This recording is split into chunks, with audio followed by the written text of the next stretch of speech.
And he said, with the above modification and without prejudice of our existing treaties with Arab chiefs, we accept those limits. As for the region lying within those frontiers, Great Britain is free to act without detriment to the interest of her allied friends.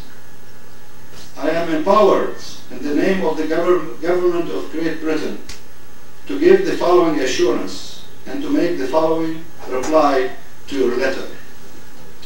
Subject to the above modifications, Great Britain is prepared to recognize and support the independence of the Arabs in all the regions in the limits demanded by the Sharif of Mecca. That was in 1950.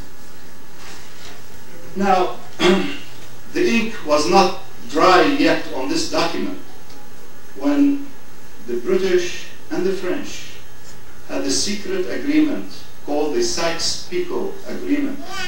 Sykes for Sir Mark Sykes of the Foreign Office of Great Britain, and Mr. Picot, the French Foreign Minister. And that secret agreement was to divide the Ottoman Middle East between them.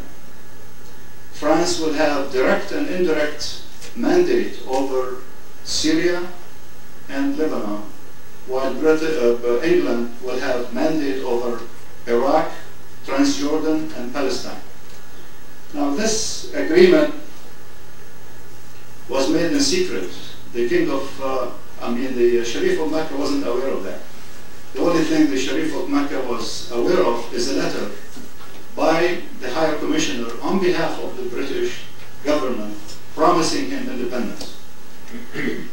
Of course, this secret agreement was revealed to the Ottomans during the war, after the Russian Revolution and the withdrawal of Russia from the war, and they did it purposely to get even with Great Britain.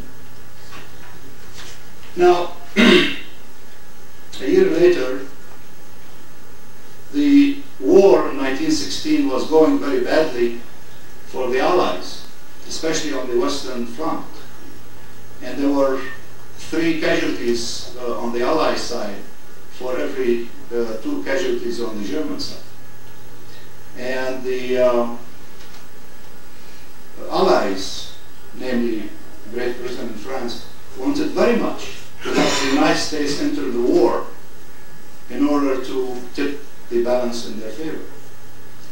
And there was a fellow, Armenian fellow by the name of James Malcolm, who was educated in London, who was a very close friend of Sir Mark Sykes. And he sort of told him that we really wish the United States will enter the war on our side. And so James Malcolm told him, well, but you are going by it the wrong way. If you really want the United States to go on your side, you have to make sure that you have the sympathy of influential Jews in the United States and in Europe to support your cause. And Chaim Weizmann, who was one of the influential figures of the Zionist movement, who was a chemist, actually he had a PhD in chemistry and had a higher connections with the British government. Actually, he was running a factory in London for the government to improve the production of artillery shells.